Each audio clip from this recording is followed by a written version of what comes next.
বলছে তোমার বাচ্চাটা বাচ্চা, ছাগলের বাচ্চাটা কি বাচ্চা নয়? হ্যাঁ, তার মায়ের তো মায়া আছে, দয়া আছে, সেও তো বাচ্চা।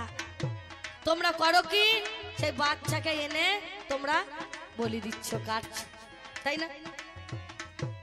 তাকে এনে তোমরা টেনে হেজড়ে নিয়ে এসে তাকে দেখো বলি দিলে, তাকে দেখো বলি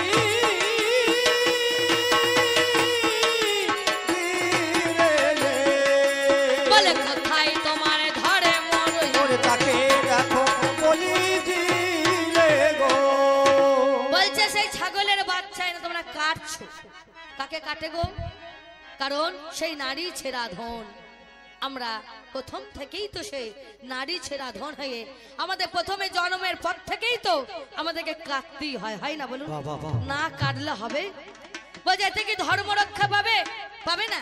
সন্তান যদি মায়ের গর্ভেই থাকে, বলুন, সে সন্তানকে মায়ের নারী ছিঁড়ে, নারী কেটে সেই সন্তানকে এই পৃথিবীর বুকে আলো দেখানো হয়। যদি তাকে না কাটা হয়, ছেলেও বাঁচবে না, ছেলের মাও বাঁচবে না। বাঁচবে? আরে ধর্ম রক্ষা করার জন্যই, এখানে অধর্ম কিছু নাই। ওরে ভাই, এখানে অধর্ম কিছু নাই। নারী ছেঁড়া ধন। মায়ের নারী না ছিঁড়লে, নারী না কাটলে সন্তান কখনো পৃথিবীর আলো দেখতে পাবে না। এইখানেতে আছে ধর্ম, তোমার কাছে গাই। দেখো বলতে বলতে আর এক কথায় আমায় বলে যায়, যে করে পাবে দেখো না ভবেরও বাজারে। দেখো ভগবানের বাবা হয় সেই জনা ভাই, যে করে পাপ সে হয় ভগবানের বাপ। কেমন? দশরথ রাজা একদিন মৃগয়াতে যায়, দেখো অন্ধমুনির বেটায় আমার সিন্ধু যে জন পায়। সে যেই কলসি লইয়ে দেখো না জল নিতে গেল, পিতা মাতার জল পিপাসা মোচনে করবে বলো। এইভাবে তে জল নিতে গো সেই জনা যায়, ভোগ ভোগ করে দেখো না শব্দ রাজা পায়। রাজা মনে মনে আমার চিন্তা দেখো করে, মৃগয়াতে গেল রাজা কে জানে না হায়রে।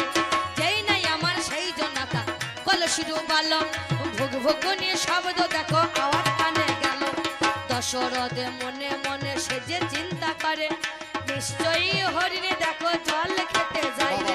এই বলিয়া যেই নাই আমার বান নিক্ষেপ করে, ওরে ছেলের বুকে লেগেছে সে চিৎকারও করে, বাঁচাও বাঁচাও করে। ওরে ছেলে তখন চিৎকার করে, ছেলে তখন চিৎকার করে, বলে পাপে করেছে ভগবানের। ওরে ছেলে তখন চিৎকার করে গো। আরে রাজা দশরথ পাপ করলো আর তার ঘরে সে ভগবান জন্ম নিল, তাই তো? তাহলে যে করে পাপ সে হচ্ছে ভগবানের বাপ। তোমার ধর্ম করে লাভ নাই, বলে পাপ করু, তাই তো। আচ্ছা বলুন তো, গাড়ি চালাতে গেলে, ও কাকা বাবু, গাড়ি চালাতে গেলে অ্যাক্সিডেন্ট হয়, হয় না? অ্যাক্সিডেন্ট হবে বলে ঘরে বসে থাকলে তো হবে না, হবে? অ্যাক্সিডেন্ট হবে বলে ঘরে বসে থাকলে হবে না। তাহলে যে গাড়ি চালায় তারই অ্যাক্সিডেন্ট হয়, যে রাস্তায় চলে তারই পায়ে হোঁচট লাগে, তাই তো? তাহলে ঘর থেকে বাহির হতে গেলে হাঁটতে হবে, চলতে হবে, ফিরতে হবে, বাসে চাপতে হবে, হোঁচট খেতে হবে, অ্যাক্সিডেন্ট হতেই পারে। তাহলে কোনো ড্রাইভার যদি গাড়ি চালাতে গিয়ে বা বাস চালাতে গিয়ে অ্যাক্সিডেন্ট করে, কোনো মনে করো কোনো ছেলেকে অ্যাক্সিডেন্ট করে দিয়েছে, আর সেই ড্রাইভার যদি ছুটতে পালিয়ে যায় গাড়ি থেকে নেমে, তার হবে পাপ, হবে না বলুন? কিন্তু কোন ড্রাইভার গাড়ি চালাতে গিয়ে কোনো ছেলে যদি অ্যাক্সিডেন্ট হয়ে যায়, গাড়ি দাঁড় করিয়ে ছেলে কাঁধে করে কি ঘাড়ে করে কি কোলে করে নিয়ে যদি গ্রামে আসে, বলে কার ছেলে গো অ্যাক্সিডেন্ট করে ফেলেছি, চলুন তাড়াতাড়ি চলুন গিয়ে হাসপাতালে ভর্তি করি, তার কি পাপ হবে? তার কি পাপ হবে? তার কি পাপ হবে? হবে? হবে না। আরে রাজা দশরথ মৃগয়া করতে গেছে, হরিণ শিকার করতে গেছে। হরিণ মনে করে সে যেই না বান নিক্ষেপ করেছে, সে সিন্ধুর বুকে লেগেছে, বাঁচাও বাঁচাও করে ছুটতে ছুটতে রাজা দশরথ গিয়ে সেই সন্তানকে ঘাড়ে নিয়ে বলো বলো তোমার পিতা কোথায়, মাতা কোথায়? আমি না বুঝে, বুঝতে না পেরে আমি হরিণ মনে করে বান মেরেছি, তার যে মনের মধ্যে একটা অনুশোচনা, যে একটা মায়া দয়া, ছেলেকে নিয়ে গিয়ে পিতা মাতার কাছে নিয়ে গেল। পুত্রের সঙ্গে পিতা কাতর হয়ে যখন কান্নাকাটি করছে, রাজা দশরথ বলছে, মুনিবর আমি বুঝতে পারিনি, না বুঝে এই সন্তানকে আমি হরিণে জল খাচ্ছে মনে করে আমি বান নিক্ষেপ করেছি। বলে তার পাপ আছে, সে তো নিজে গিয়ে সিলিন্ডার হয়েছে। আমি বুঝতে পারিনি, তবে সন্তানের যে এত কাতর, সন্তানে হারানো যে এত জ্বালা, এত কাতর, আমি না দেখলে বুঝতে পারতাম না। এই অনুভব আমি কি করে করব? আমার যে সন্তান না, আমার যদি সন্তান থাকতো আমিও তো সেই সন্তান হারানো জ্বালা বুঝতে পারতাম। আর সন্তানের শোকে যখন অন্ধমুনি কাতর হয়ে ছটফট ছটফট করছে, সেদিন অন্ধমুনি বলল, শোনো দশরথ, তোমার ঘরে জন্ম নেবে সেই ভগবান সেদিন আজ যেমন আমার সন্তান জ্বালাও হারানোর বেদনাও আমি বুঝতে পারছি। তোমার সন্তান নেই বলে তুমি বুঝতে পারছো না। যাও, আমি তোমাকে সাপে বর হলো। দশরথের ছেলে ছিল না, সাপ দিলে তোমার এই সন্তান হবে। বলুন, এই অ্যাক্সিডেন্টে কি কোনো পাপ আছে? রাজা দশরথ যদি মেরে দিয়ে যদি পালিয়ে যেত তাহলে তার ধর্ম হতো না, তার অধর্ম হতো। কিন্তু এতে কি অধর্ম হয়? সে নিজে নিয়ে গিয়েছে, এমনকি গিয়ে সন্তান ছিল না, সন্তান হারার বেদনাও জ্বালাও সে অনুভব করলেন। সে সাপ দিলেন, সাপে বর পেলেন। ছেলে ছিল না, তার ঘরে ভগবান গেল। তার ঘরে ভগবান গেল। দেখো চারে জনারে জানে মোহ, তার ঘরে ভগবান গেল। সুন্দর ব্যবহার দেখে সেদিন অন্ধমুনি বলেছিল, যাও তোমার ছেলে হবে। তাহলে এতে ধর্ম আছে, অধর্ম আছে? এখানে ধর্ম আছে, এখানে অধর্ম নয়। বলতে বলতে আর এক কথা শুনতে পেলাম কানে, আগে মরি মরি রে, বলতে বলতে আর এক কথা শুনতে পেলাম কানে। আরে আমি একা শুনিব কেন, শুনেছেন যত। আমি একা শুনিব কেন, শুনেছেন সকলে। কর্ণের ঘরে গিয়েছিল, ছেলে কেটেছে। মা বাবা ছেলে কাটে, ছেলেকে কাটে, মায়েতে বাবাতে ছেলে কেটেছে। নিতাই গৌর হরি বল, হরি বল। ছেলে কাটে কে গো? ছেলে কাটে কে? কিসের দ্বারাই কেটেছে? ক রাতের দ্বারায়, ক রাতে। তাহলে সন্তান পিতা মাতা সে রাতেই তো সন্তান কাটে। নিতাই গৌর হরি বল। ওই ক রাতে, ওই ক রাতে ছেলে দেখো কাটে, দেখো না পিতা মাতা হাই। ওই কর্ণ করেছিল ধর্ম হে, তাই ভগবান গেল। সে যে ছদ্মবেশে ধরে আমার বিপ্র বেশে দেখো দর্শন দিলে। কর্ণ তোমার ঘরে নেব, উপোস ভঙ্গ করব। আমার একাদশী দ্বাদশী গো পার হয়েছে, তবে আজ আমি উপোস ভঙ্গ তোমার দ্বারে এলাম। উপোস আমি করব ভঙ্গ তোমারে জানালাম। সেবার নেবার তরে আমার গো করে নগো যাই। বলে বলে বিপ্র তোমার করো জোরে গাই। বলো বলো কি বসে বাম আমি দিতে পারি। বলে আমি মানুষের মাংস খাবো বলি। করে ন তখন বলে চিন্তা নাই, আমার দেহে আছে মাংস, কোনো চিন্তা নাই। আমি যদি ন করে দেখো না রান্না করে দেব। আমার ওই মাংস তোমায় সেবা দেব। সেই দিনেতে গোবিন্দ গো ভগবান জানে বিপ্রবেশে গিয়েছে যে বলে গো কাহিনী। আমার চুলি পেকে গেছে দেখো দন্ত নরবর, গায়ে রহি চামড়াই আমার হলো জড়ো জড়ো। কেমন করে কঠিন মাংস সেবা করবো আমি। আমি এত শক্ত মাংস চর্পণ করতে পারবো না। ঘরে ছিল পদ্মা রানী, কর্ণের স্ত্রী হয়। তার কাছেতে কর্ণ গিয়ে দিল দর্শন। ও গো আমার পদ্মা রানী তুমি শুনে চলো, একই অতিথি এসেছে আমার দ্বারে বলো। ব্রাহ্মণ এলো দেখো তোমার কাছে গাই। আজকে অতিথি সেবা না দিয়ে ফিরাইতে নাই। গৃহস্থের গই অমঙ্গল হয় দেখুন জনে। এই বলিয়া স্ত্রীর কাছে গিয়েছে যতনে, পদ্মায় আমার ছুটে মাগো বাহির হয়ে এলো। আমি হলাম নারী জাতি এ জগতে বলো, নারীর ডাকো হৃদয় আমার কমল হয়ে যায়। এর মতো নরম মাংস এই দুনিয়ায় নাই। ব্রাহ্মণ বলে তোমার মাংস খাবো না কই আমি, এত শক্ত মাংস খেতে পারবো না কই আমি। নারী বলে চিন্তা দেখো নাই প্রয়োজন, বক্ষের মধ্যে যুগলে আমার আছে বয়োধর। যুগলে স্তন ভান্ডার আমি কেটে দিয়ে দেব, যত্ন সহকারে রন্ধনে করিব। এর মতো নরম মাংস দুনিয়াতে নাই, কোনো চিন্তা করো না গো বিপ্র তোমায়। সেদিনেতে সেই আমার গো তখন বলে দিল, গোবিন্দ গো ছদ্মবেশে সেই জনা বলিল, নারী আমার কখনো গো সূচি হয়ে যায়, কখনোই অসুচি হয় দুনিয়ায়। তোমার এই মাংস আমি খাবো না খাবো না। বিশ্বকেতুর মাংস দেখো শোনো দুইজনা, বংশের সেতুই আমার বিশ্বকেতু হয়। ওরে বিশ্বকেতুর মাংস খেতে মনের ইচ্ছা হয়। বাবা আরে মায়ে মিলে করাত হাতে নিল, আর মরি মরি রে বাবা আর মায়ে মিলে তখনই দিল।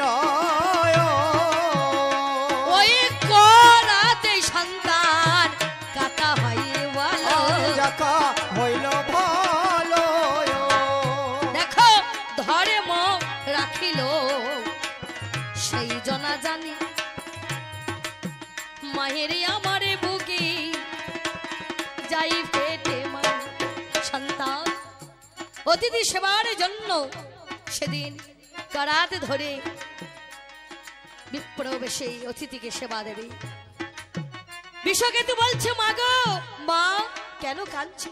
কেঁদো না মা কেঁদো না।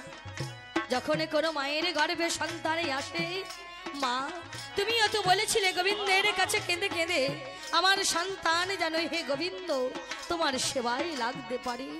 হে গোবিন্দ আমার সন্তান যেন তোমার চরণে দাস হতে পারে, তোমার যেন কর্মের নিয়োগ করতে পারে। মা মাগো স্বামী তো কখনো ভগবান দেখিনি, তবে এটুকু জানি অতিথি বেশি নাকি গোবিন্দকে পাওয়া যায় অতিথি সেবা করিলে। মা তুমি আমায় বঞ্চিত করো না, কেমন সন্তান দেখো মা, তুমি বঞ্চিত করো না। তোমাদের কোনো চিন্তা নাই, আমাকে তোমরা রান্না করে অতিথি সেবা দাও, মনে করবে তোমার সন্তানের নশ্বর দেহখানা গোবিন্দের সেবাই লেগেছে। মা এই বিপ্র গোবিন্দ বলেছিলেন ওকে পদ্মা ওকে কারণ সন্তানে কাটবে যেন নয়নের জল যেন না ঝরে, নয়নের জল ঝরলে ওই সন্তানের মাংস আমি গ্রহণ করব না।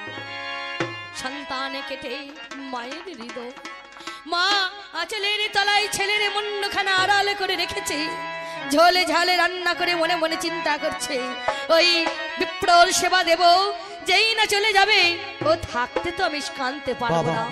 সন্তানের মাথা খানা মুন্ডু খানা বক্ষের মধ্যে জড়িয়ে নিয়ে ওরে আমার বিষকেতু বিষকেতু বাবা বলে আমি চিৎকার করে কেঁদে মনটাকে একটু সান্ত্বনা। ও মায়ের অন্তরের ছেদন পুত্র বেদন মা ছাড়া কে বা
ছেলে মরা মুখে মাছি বসিতে যায় আমার ছেলে মামা বলে ডাকে ছেলের মরা মুখে মাছি বসিতে যায় আমার ছেলে উঠে মামা বলিবে ছেলের মরা মুখে মাছি বসিতে যায় একবার মা বলে ডাকে দেবে বলে মরা মুখে মাছি বসিতে যায় না বলে ডাকে দেবে বলে মরা মুখে মাছি বসিতে যায় না ডাকিলে একবার মামা বলে মরা মুখে মাছি বসিতে হরি বলে হরি বলে হরি বলে হরি বলে যায় না ডাকিলে একবার মামা বলে সন্তান কেটেছে রান্না হয়েছে গোবিন্দ বুঝতে পারলে এখনো মায়া ত্যাগ হয়নি মা কি রান্না করেছো ঝোলে ঝাল আমি যে টক খেতে বড় ভালোবাসি ওই বিষকে তোর মুন্ডুটা দিয়ে আমায় টক বানিয়ে দাও টক করে দিয়েছি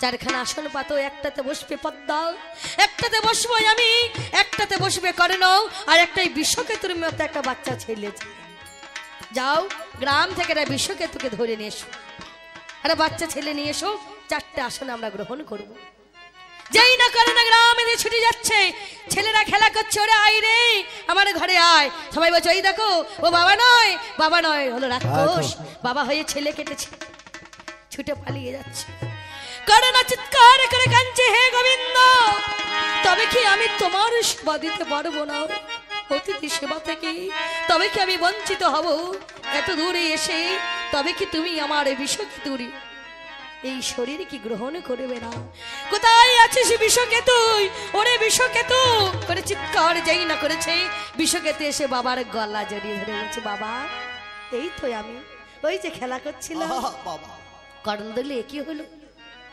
এই বিষকেতু যে আমি ঘরে রান্না করে এসেছি এই বিষকেতু ঘরে গিয়ে দেখছি সেই প্রভু তাহলে ধর্ম নাই বলো না ধর্ম সর্ব জায়গায় আছে আমরা দেখতে পাই না তোমার মতো ধর্মী যারা তারা ধর্মের মর্ম কি বা বুঝে ওরে ধর্মের মর্ম কি বা বোঝে দরদি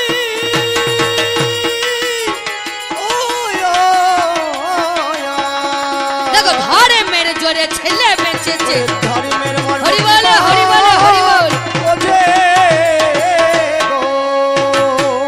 ধর্মের জোরে ছেলে বেঁচেছে জায়গায় মাথায় কলসিরে কানা মেরেছে মাথা ফাটিয়েছে নিতাইয়ের দেখুন বলছে না গেল মাথা ফাটিয়ে দিয়েছে ওই রক্ত ঝরাতে হয় রক্ত না ঝরলে তো হয় না। তবুও ফিরে আসে না মেরেছো কলসিরে কানা তাই বলে কি প্রেম দেব না ওরে নি ওরে জগাই ওরে মাথায় আয় আমার বক্ষের মাঝে বাহু ধরে বেঁধেছে বললাম বল একবার বদনে ভরে দুটি বাহু তুলে হরি বলে হরি বলে হরি বলে যে মদ খায় মাতার অমানিকে তো মান দিয়েছে আমারই তো ধর্ম কলসির কানা মেরেছে বলে ছেড়ে যাই গেছে বলো তবুও তাকে ধর্মে মদ খাওয়া মাথা নাড়া করে তা তোমাকে হে অধর্ম তোমার গোপ মাথা নাড়া করেও গলায় মালা দিয়ে তোমার ধর্মের কাছে নয়াইব ওরে ধর্মের কাছে দাঁড়াইব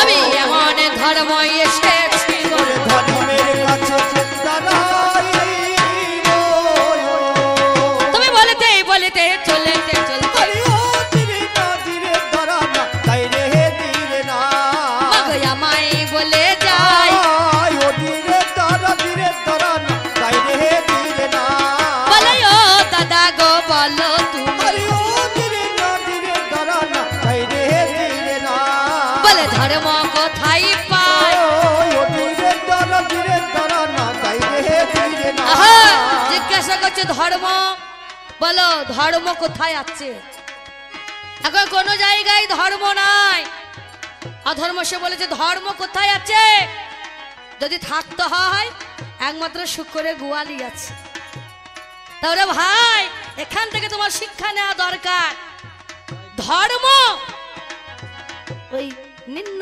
জায়গা নিম্ন প্রাণীর মাঝখানেও ধর্ম আছে এখান থেকে তোমার শিক্ষা নেওয়া দরকার এটাই যে নিম্ন শ্রেণীর প্রাণীর মাঝেও ধর্ম আছে, তার মাঝে যদি ধর্ম থাকে তাহলে আমাদের ধর্ম ছাড়া এই জগৎ চলতে পারে না। যে শূকর একটা নিম্ন প্রাণী, তার মাঝেও ধর্ম আছে। এখনো পর্যন্ত সেই রাজা হরিশ্চন্দ্র রাজা দিনের বেলায় শূকর চড়াই, রাত্রিতে মরা রাজার ছেলে শূকরের গোয়ালে করজোরে বলেছিল, শূকর এই পায়খানা প্রস্রাব আমি এই হাতে করে পরিষ্কার করতে পারবো, যদি ধর্ম থেকে থাকে জগতের মাঝখানে প্রমাণ করো, তোমাদের যখন পায়খানা প্রস্রাব পাবে বাইরে গিয়ে ফিরে আসবে, আমি তো রাজার ছেলে কখনো এই হাতে করে পরিষ্কার করতে পারবো। এই থেকে তোমার বোঝা দরকার, যদি শূকরের নিম্ন প্রাণীর মাঝে যদি ধর্ম থাকে, ধর্ম ছাড়া আমরা জগৎ চলতে পারে না। বলুন কেউ কোন কজনা ধর্ম করেন নাই? ও হাত তুলুন তো দেখি, কে ধর্ম করেন না, কে ধর্ম করতে চান না? কি গো মাসিমা, আবার হাত তুলুন তো দেখি। হ্যাঁ, ধর্ম করতে চান না, অধর্ম করতে চান? তবে ধর্ম ছাড়া কেউ আছেন কি? ধর্মকে সবাই ভালোবাসে। যাক যাক যাক, এসব কথা নাই কি প্রয়োজন।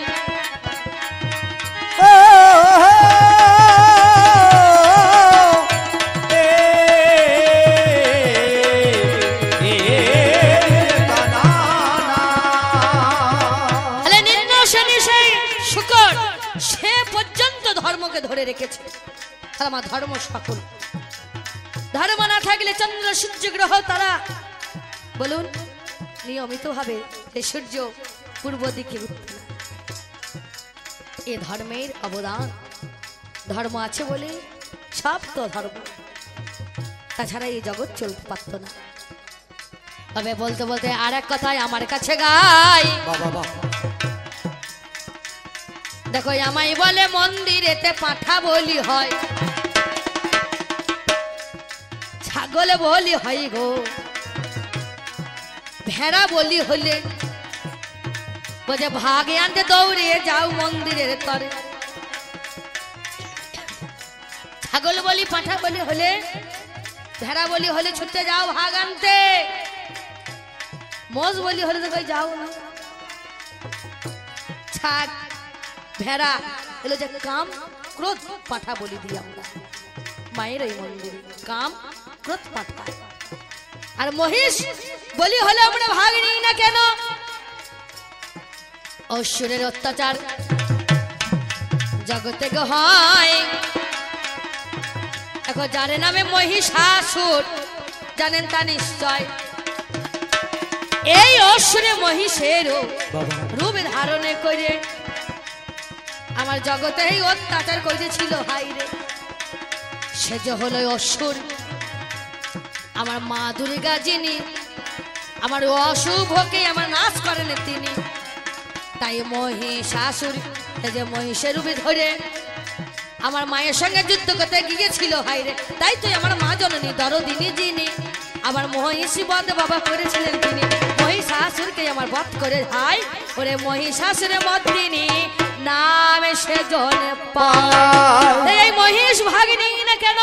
এ হলো এক অসুর, তাই এর মাংস আমরা নেব না, নেব না। ওরে ভাই তো মহিষ আমরা নিই না,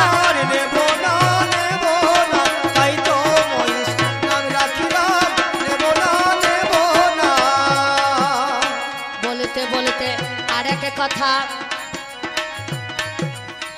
আমার কাছে গাই, ভাই গো আমি একা শুনব কেন? শুনেছেন সবাই, আমায় বলে মায়ের পূজা তোমরা দিতে গেলে, দেখো উচ্ছিষ্ট বমি দেখো লাগে যে অন্তরে। উচ্ছিষ্ট অর্থাৎ যে গাভীর দুগ্ধ লাগে, বাছুর যদি না থাকে সেই গরু দুধে পুজো হয় না, হয় বলুন? তাহলে উচ্ছিষ্ট ওই বাছুর আগে খায়, সে একটু করে উচ্ছিষ্ট করে, তারপরে সেই দুধ নিয়ে গিয়ে গোবিন্দের সেবা লাগে। বলে তোমাদের ধর্ম কোথায়? ধর্ম নাই তোমায় কে বলেছে? বাচ্চাকে আমরা কি বলি গো মা? বাচ্চাকে আমরা কি বলে দেখি, কোন রূপে দেখি? বাচ্চা হচ্ছে আমাদের নারায়ণ। বাচ্চা হচ্ছে আমাদের নারায়ণ। তাহলে যে গরুর বাচ্চা, গাভীর বাচ্চা, সে তোমাদের নারায়ণই। সে নারায়ণ, সে উচ্ছিষ্ট আগে বাচ্চা খাবে।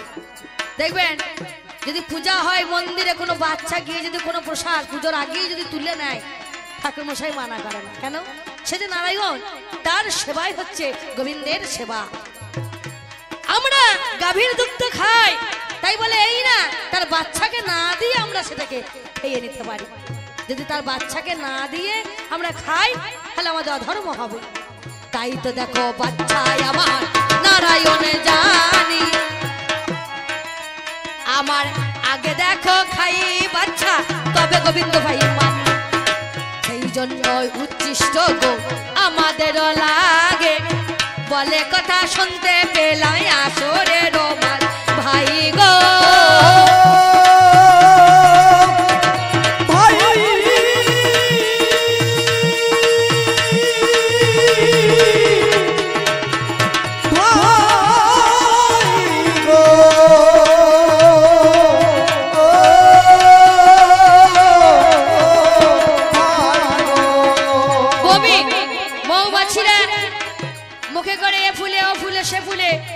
মধু জোগাড় করে নে উগলে দেয়। মানুষে খাবার খেলে বেশি হয়ে গেলে, অম্বলে গ্যাস হয়ে গেলে মুখ দিয়ে বের করে, সেটা হচ্ছে বমি। বলুন এই মানুষ আর পোকার কি আচরণটা এক হবে? হবে? তাদের জীবন চক্রটাই হচ্ছে এইরকম, তাই না? বলুন যেমন বাদুর মুখ দিয়ে দেখবেন খাবার গ্রহণ করে, বা মুখ দেখি কি করে গে, তাই বলে। বলুন তো তাদের হচ্ছে জীবন চক্রটা এইরকম, যার যেমন জীবন চক্র।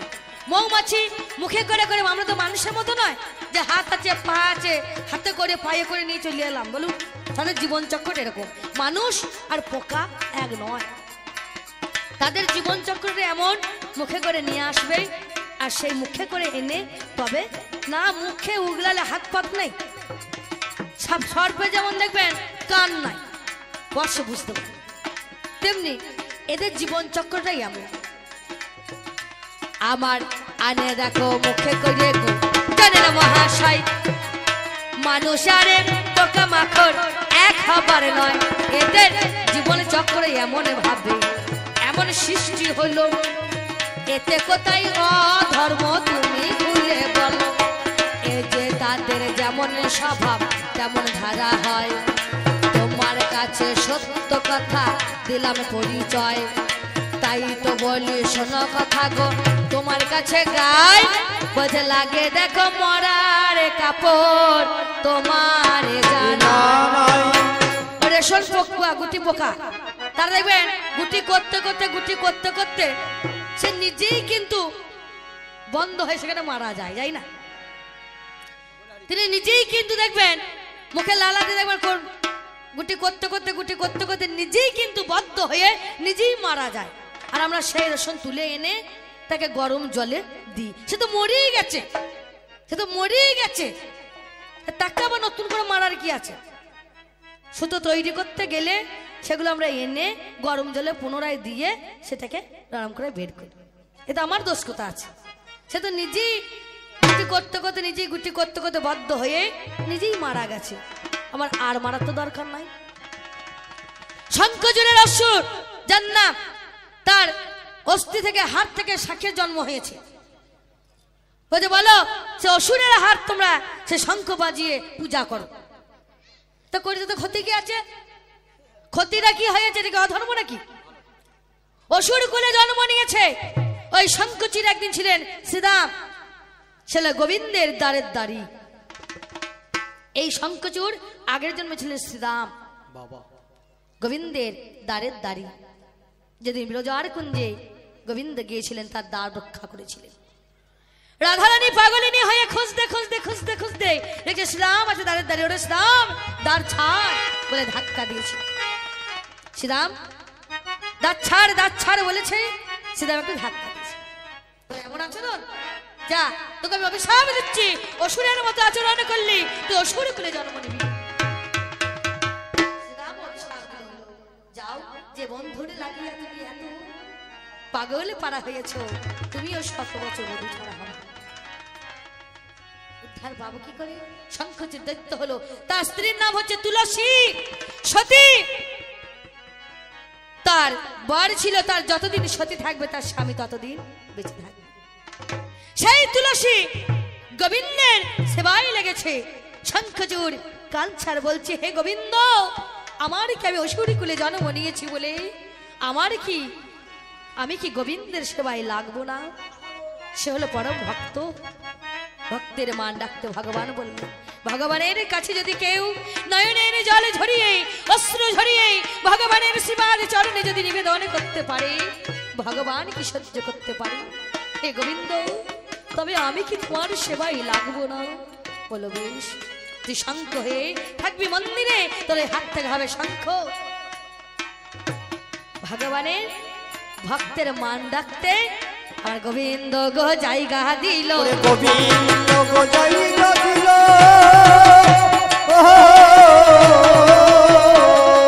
দেখো ভক্তের কান্না পারে কি বলো, গোবিন্দ দেখো হরি বলে হরি বলে হরি বল।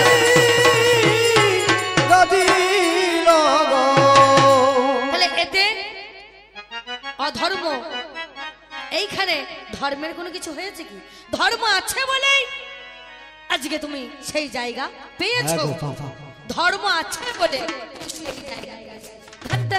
সেও গোবিন্দকে বলেছিল, দেখো তার লক্ষ্মী পূজায় কিন্তু ঘন্টা বাজে না, কিন্তু এমনি বাজে। কেন না, সেও এক ভক্ত, অন্যায় করে ফেলেছে। কে কখন দেখবেন মদের মুখে নেশার ঘরে অনেক অন্যায় করে ফেলে না? ও কাকা ও করে না? করার পরে যখন পুলিশ আসে তাকে ধরে নিয়ে যাওয়ার জন্য, তখন বলে কই, তা তখন হুঁশ ফিরে যায়, কই আমি তো এমন কাজ করি নাই। তার মানে কাজ করেছে খারাপ, তারপর যখন হুঁশ জাগলো, হে গোবিন্দ, তবে কি আমি তোমার চরণের সেবা পাবো না? তবে কি তোমার সেবা থেকে আমি নিজেকে বিতাড়িত করতে পারবো না? আমি ভুল করেছি, ভুলের জন্য তাই তুমি লক্ষ্মী পূজায় ঘন্টা বাজে না, ঘন্টা, কিন্তু আমি অন্য সময় বাজতে পারবো না। আমি ভুল করেছি, আমার নিজের ভুল বুঝতে পেরেছি। গোবিন্দের কাছে কেউ যদি সিলিন্ডার হয়, গোবিন্দ কি ছাড়তে পারে, গোবিন্দ কি ছাড়তে পারে, আমার তাই তো গোবিন্দ রক্ষা করে। গোবিন্দ কি ছাড়তে পারে। যাক, আশা করি আর কিছু নাই, ওনার যা বলার ছিল, ধর্ম ভাই যা বলার ছিল, আশা করি আর কিছু নাই। তোমার যাহা বলার ছিল অল্পে মিটে গেল, মরে মরি রে, তোমার যাহা বলার ছিল অল্পে মিটে গেল। এবার আমি এবার তোমায় কিছু শুধাইব বলো,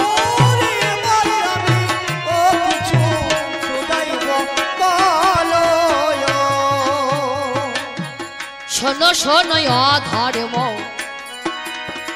করি নিবেদন, তোমার পাঠশালাই কেউ করিলে যতন, কোন পদ হয় গো আর পদ ডাকি হয়, আর সেই ছেলে জনগণের কি করে গো মঙ্গল। তোমার পাঠশালায়, অধর্মের পাঠশালায় যদি কোনো ছেলে মেয়ে লেখাপড়া করে, আমাদের যেমন পাঠশালায় পড়াশোনা করলে বৈষ্ণব সাধু এসব পদ পায়, তোমার পাঠশালায় পড়া করলে সে পদটা কি পাবে? সেই ছেলে তোমার পাঠশালায় পড়া করে, সেই ছেলে জনগণের আরে কি বা দেখো মঙ্গল করে, কি বা দেখো মঙ্গল করে, একটু জানাইবে আমার করে, কি বা দেখো মঙ্গল করে। এখানে যতজন বসে গান শ্রবণ করছে, হে অধর্ম ভাই, তোমার কাছে আমার জিজ্ঞাসা, এখানে যে এত মানুষ বসে যে গান শুনছেন, এর মাঝে তোমার মালকে কে আছে আমি বুঝবো কি করে? এর মাঝখানে অধর্ম করেছে, কেউ মার্ডার করে এসেছে, কেউ চুরি করে এসেছে, কেউ ছিনতাই করে এসেছে, আমি কি দেখে বুঝতে পারবো যে তোমার মাল এখানে বসে গান শুনছে? তোমার লক্ষণটা কি বা হলো, লক্ষণটা কি বা হলো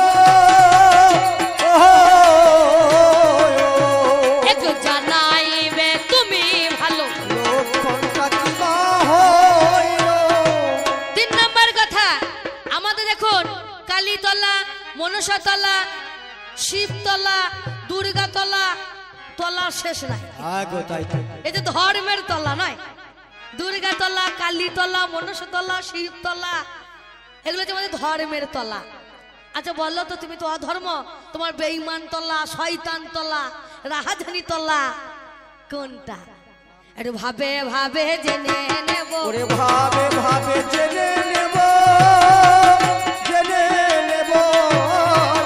তুমি বলে যাবে আজকে ভালো ওরে ভাবে ভাবে জেনে নেব একটু ভালো করে বুঝিয়ে বলো আমাদের মন্দির আছে মসজিদ আছে তোমাদের মন্দির মসজিদ কোথায় ধর্মের মন্দির ধর্মের মসজিদ বলুন ধর্মের তলা বলো তোমাদের কোথায় আমি আর এক কথা তোমার কাছে আজকে বলে যাই এখন করে না কাটে ছেলে ধর্মের দ্বারাই বেঁচে যায় মালিনী দেবী আমার সে যে ছেলে কাটে ধর্মের দ্বারাই সে ছেলে পেয়েছে ধর্ম করলে পরে ছেলে কাটলে ভাই দেখো ধর্মের জোরে সে ছেলে ফিরে পায় তাই না তুমি হলে অধর্ম তোমার কাছে গাই বলে কতক্ষণে কত মারামারি কত কিছু তোমরা কেটে যাও আমাদের দেখুন ছেলে কাটলে আমাদের ধর্মের জোরে সে ছেলে আমরা ফিরে পাই সে ধর্মের জোরে সে ছেলে আমরা ফেরত পাই বলো ধর্ম তুমি তো কত কাটাকাটি করো কত খুন করো কত রাহাজানি করো কত কি তুমি করে বেড়াই না বলো তোমার এই অধর্মের জোরে তোমরা কেটেছো কাউকে কি তোমরা জোড়া লাগাতে পেরেছো বাঁচাতে পেরেছো যদি বাঁচাতে পারো তার নাম এটা গো খুলে বলো নাম এটা গো খুলে বলো